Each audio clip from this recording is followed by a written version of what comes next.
नमस्कार दोस्तों। Art of stock market की learning educational informative and knowledgeable video में फिर से आपका एक बार स्वागत है।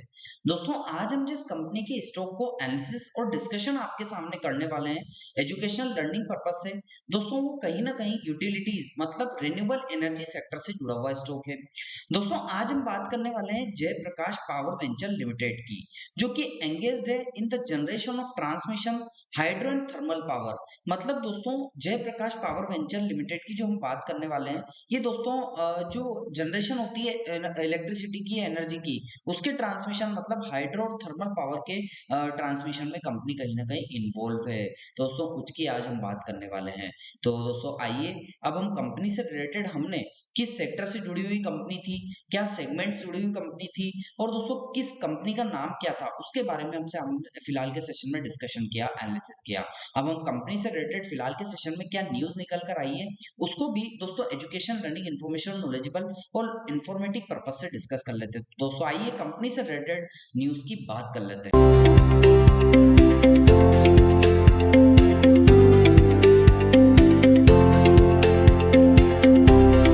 दोस्तों मैं कंपनी से रिलेटेड न्यूज को डिस्कशन करने से पहले आपको बताना चाहूंगा कि मेरी जो न्यूज का सोर्स है वो हिंदुस्तान टाइम्स है। दोस्तों वहां से मैंने न्यूज ली है और अपने हिसाब से उसको समराइज करके अपने हिसाब से स्क्रिप्ट तैयार करके आपके सामने दोस्तों फिलहाल के सेशन में यहाँ पर बताने का प्रयास किया है। तो आइए दोस्तों अब कंपनी से रिलेटेड न्यूज को हम अपने हिसाब से एनालिसिस कर लेते हैं। दोस्तों आज हम बात करने वाले हैं, जैसा कि आपको पता है, जयप्रकाश पावर वेंचर यानी जेपी पावर के बारे में आज हम बात करने वाले हैं। अब इसमें अचानक तेजी क्यों आई है, इसका कारण क्या रहा, और वेदांता लिमिटेड द्वारा जयप्रकाश एसोसिएट्स की संपत्तियों को खरीदने की खबर पर क्या है। तो दोस्तों कैसे जेपी पावर फिलहाल के सेशन में अचानक तेजी आई, उससे कैसे रिलेटेड है वेदांता लिमिटेड जयप्रकाश एसोसिएट्स की संपत्ति को खरीदने की खबर। दोस्तों खबर को सरल तरीके से समझते हैं। दोस्तों हाल ही में जयप्रकाश पावर के शेयरों में 5% का अपर सर्किट लगा और ये 20 रुपए के आसपास पहुंच गया। इसका कारण यह रहा कि बड़ी माइनिंग कंपनी वेदांता लिमिटेड ने कर्ज में डूबी कंपनी जयप्रकाश एसोसिएट्स की संपत्तियों को खरीदने के लिए सबसे ऊंची बोली लगाई है। मतलब दोस्तों जयप्रकाश एसोसिएट्स की जितनी भी संपत्ति थी उसको दोस्तों यहाँ पर कहीं ना कहीं सेल किया जा रहा था, ऑक्शन के लिए खड़ा किया जा रहा था। तो उसमें दोस्तों बिड अलग अलग जो बड़े बड़े लोग हैं, बड़े बड़े पैसे वाले लोग हैं, बड़ी बड़ी कंपनियां, उन्होंने अपने पर बिड लगाई। तो उसमें वेदांता लिमिटेड ने इसमें सबसे अधिक बिड लगाकर इसकी संपत्तियों को दोस्तों सबसे ऊंची बोली लगाकर इसने खरीदार बनने के लिए एलिजिबल मतलब होने का प्रयास किया है। वेदांता की करीब 17,000 करोड़ रुपए की बोली लगाकर अडानी ग्रुप को पीछे छोड़ दिया। ये मामला इसलिए खास है क्योंकि जेपी एसोसिएट्स पर भारी कर्ज है, मतलब डेट काफी है, और कई क्षेत्रों में जैसे रियल एस्टेट, सीमेंट, ऊर्जा, एनर्जी जो होती है, होटल इंडस्ट्री और सड़क परियोजनाएं जो कि इंफ्रास्ट्रक्चर डेवलपमेंट होता है दोस्तों, उसमें काम कर रही थी। मतलब इसने जयप्रकाश एसोसिएट्स ने अपने बिजनेस को काफी डाइवर्सिफाई किया था, लेकिन कर्ज की वजह से ये कंपनी दिवाला प्रक्रिया से चली गई। दोस्तों ये राष्ट्रीय कंपनी विधि न्यायाधिकरण NCLT national company law tribunal की मंजूरी के बाद वेदांता इसकी संपत्तियों को अपने हाथ में ले सकती है। मंजूरी मिलने के बाद 8 से 10 महीने में समय लग सकता है। पहले चरण में वेदांता को 4,000 करोड़ रुपए का अग्रिम भुगतान भी करना होगा। अब दोस्तों बात करें, हालांकि जयप्रकाश एसोसिएट्स का भारी कर्ज है, लेकिन इसकी पावर प्रोडक्शन यूनिट यानी जेपी पावर अच्छा मुनाफा कमा रही थी। इसलिए निवेशकों ने उम्मीद बनी है कि अधिग्रहण के बाद वेदांता इसका सही उपयोग कर सकती है। मतलब दोस्तों इस कारण से जेपी पावर अभी न्यूज में निकल कर आया कि वेदांता में सबसे बड़ी जो अभी बिड लगाई है जयप्रकाश एसोसिएट्स के लिए, उसकी प्रोडक्शन यूनिट यानी जेपी पावर, जो कि इसकी सब्सिडरी कंपनी हम इसको कह सकते हैं। इसलिए निवेशकों में उम्मीद जगी कि इसके अधिग्रहण के बाद वेदांता का सही उपयोग कर सकती है, मतलब इस कंपनी का सही उपयोग है।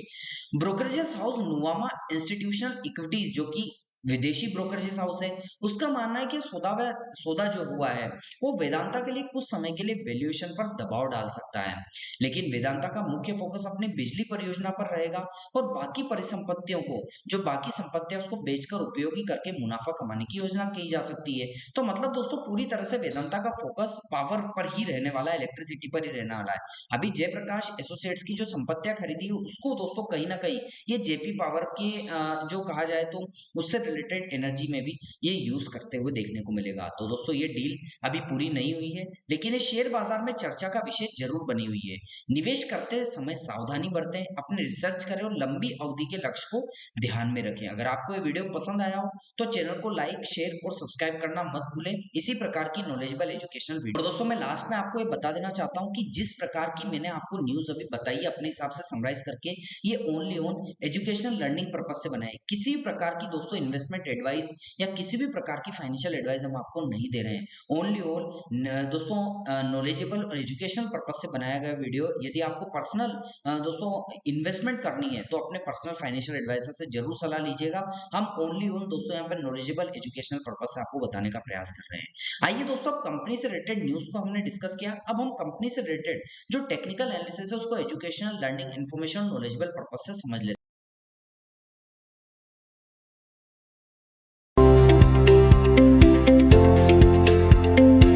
कंपनी से रिलेटेड टेक्निकल एनालिसिस है उसको एनालिसिस करने के लिए फिलहाल के सेशन में मंथली चार्ट पर आपको लेकर आ चुका हूं। जैसा कि आपको देखने को मिलेगा कि इसका जो स्टॉक है दो पैरेलल लाइन अर्थात ट्रायंगल पैटर्न के बिटवीन में ही ट्रेड करता हुआ देखने को मिल रहा है, और मंथली चार्ट है तो दोस्तों लॉन्ग टर्म का चार्ट आपके सामने ओपन किया हुआ है।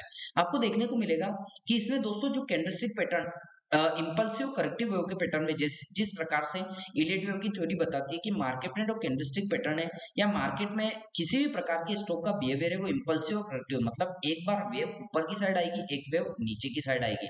कहीं ना कहीं दोस्तों इंपल्सिव करेक्टिव वेव के पैटर्न में मार्केट काम करता है। तो अभी दोस्तों फिलहाल के सेशन में ट्रायंगल पैटर्न में नीचे की साइड जो सपोर्ट जनरेट हुआ है, जैसा कि फर्स्ट टाइम यहाँ सपोर्ट लिया था दोस्तों, फिर एक इंपल्सिव आई, फिर नीचे की साइड आया तो सेकंड टाइम यहाँ सपोर्ट लिया था, जो कि हमें इंडिकेट करते हुए भी और दोस्तों यहाँ पर देखने को भी मिल रहा है जो कि कैंडलस्टिक पैटर्न और प्राइस हमें रिफ्लेक्ट कर रहा है। तो ये सपोर्ट ट्रेंड लाइन फिलहाल के सेशन में हो जाती है। और ऊपर की साइड की बात करें, जब प्राइस नीचे आया तो कहीं ना कहीं ऊपर भी गया होगा, तो जैसा यहाँ पर फर्स्ट टाइम रेजिस्टेंस, फिर एक बड़ा रिजेक्शन पॉइंट आया, नीचे की साइड स्टॉक आया, फिर ऊपर की साइड दोस्तों वापस से गया तो second time resistance, third time resistance, fourth time resistance, ऐसे 4 बार दोस्तों इस लेवल के आसपास रेजिस्टेंस दिए, जैसा कि यहाँ पर इंडिकेट करके भी कैंडलस्टिक में देखने को मिल रहा है। तो ये रेजिस्टेंस ट्रेंड लाइन हो जाता है।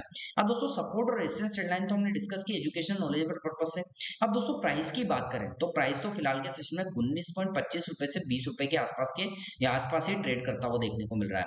अब प्राइस ऊपर या नीचे कहीं तो मूवमेंट करेगा, क्योंकि प्राइस एक जगह तो स्टेगनेट नहीं रहने वाला। यदि प्राइस ऊपर की साइड मूवमेंट करता है तो फर्स्ट रेजिस्टेंस ऊपर की साइड 21.02 रुपए के आसपास का होगा। यदि ब्लैक कलर की हॉरिजॉन्टल लाइन को ब्रेक करता है तो सेकंड रेजिस्टेंस के लिए 26.22 रुपए से लेकर 26.25 रुपए के आसपास का निकल कर आ सकता है। ये ऊपर की साइड रेजिस्टेंस दोस्तों एजुकेशन लर्निंग पर्पज से हमने डिस्कस किए, जो कि ग्रीन लाइन में हमने इंडिकेट करके भी आपको बता रखे हैं ग्रीन दोस्तों इंडिकेशन देख। लेकिन दोस्तों ऐसा होता है कि प्राइस ऊपर नहीं जाता और नीचे की साइड आता है, तो दोस्तों प्राइस फर्स्ट सपोर्ट लेगा 13.15 रुपए के आसपास का। यदि इस प्राइस को ब्रेक करता है तो सेकंड सपोर्ट 9.28 रुपए के आसपास का लेता हुआ नीचे की साइड देखने को मिल सकता है। अब प्राइस के ऊपर डिपेंड करता है मार्केट में किस हिसाब से आने वाला देखने को मिलता है। हमने ओनली एजुकेशन लर्निंग पर्पज से सपोर्ट और रेजिस्टेंस को डिस्कस किया। तो दोस्तों हमने ये सब चीजें कैंडलस्टिक पैटर्न, इलियट वेव की थ्योरी, इंपल्सिव करेक्टिव वेव के पैटर्न में किस हिसाब से कैंडलस्टिक काम करती है उसके हिसाब से, और सपोर्ट रेजिस्टेंस को समझा। टेक्निकल्स की बात करें तो 9 डे का एक्सप्लेनेशन में फिलहाल के सेशन में क्या देखने को मिल रहा है, इसके ऊपर ही प्राइस ट्रेड कर रहा है, क्योंकि लाइट ब्लू कलर की लाइन इसके ऊपर ही दोस्तों नीचे आ रही है और प्राइस ऊपर की साइड ट्रेड कर रहा है। दोस्तों 50 डे की एक्सप्लेनेशन में की बात करें तो एक ब्लैक कलर की जो लाइन देखने को मिल रही है, जो कि सेकंड और फर्स्ट सपोर्ट के बीच में आपको देखने को मिल रही है, उसके ऊपर प्राइस ट्रेड कर रहा है। और वॉल्यूम्स को यदि आइडेंटिफाई करने का प्रयास करें तो वॉल्यूम्स तो पिछले कुछ समय में यहाँ पर दोस्तों बायर्स का ही डोमिनेशन देखने को मिल रहा है, जैसा कि आपको यहाँ पर भी रिफ्लेक्ट होता हुआ देखने को मिल जाएगा सीधा सीधा। ऐसा वॉल्यूम यहाँ पर इंडिकेट करता हुआ देखने को मिल रहा है टेक्निकल लेवल पर। तो यहाँ पर भी आप नजर बनाकर रखेगा। धीरे धीरे बीच में सेलर्स भी आते हैं डोमिनेशन बढ़ाने, लेकिन थोड़ा सा बायर्स का डोमिनेशन अब आने वाले टाइम में किस हिसाब से देखने को मिलता है वो देखा जाएगा। बाकी अभी जो था वो हमने एजुकेशन लर्निंग पर्पज से आपको बताने का प्रयास किया। तो दोस्तों कैसा लगा आपको मेरा न्यूज, टेक्निकल और कंपनी से रिलेटेड ओवरव्यू का एनालिसिस वीडियो? दोस्तों आपको अच्छा लगा हो तो आप चैनल को जरूर सब्सक्राइब कीजिएगा, लाइक कीजिएगा, शेयर कीजिएगा, और आपको लगता है कि हमारे द्वारा बनाई गई वीडियो में कोई कमी है तो कमेंट सेक्शन में मेंशन करके बता दीजिएगा, ताकि आगे आने वाली informative, learning, education, knowledgeable video में अच्छे से अच्छा कंटेंट आपको डिलीवर कर सके। मिलता हूं दोस्तों अगले दिन अगली नई स्टॉक मार्केट की वीडियो के साथ। तब तक के लिए आप लोगों से इजाजत चाहता हूं। जय हिंद, जय भारत।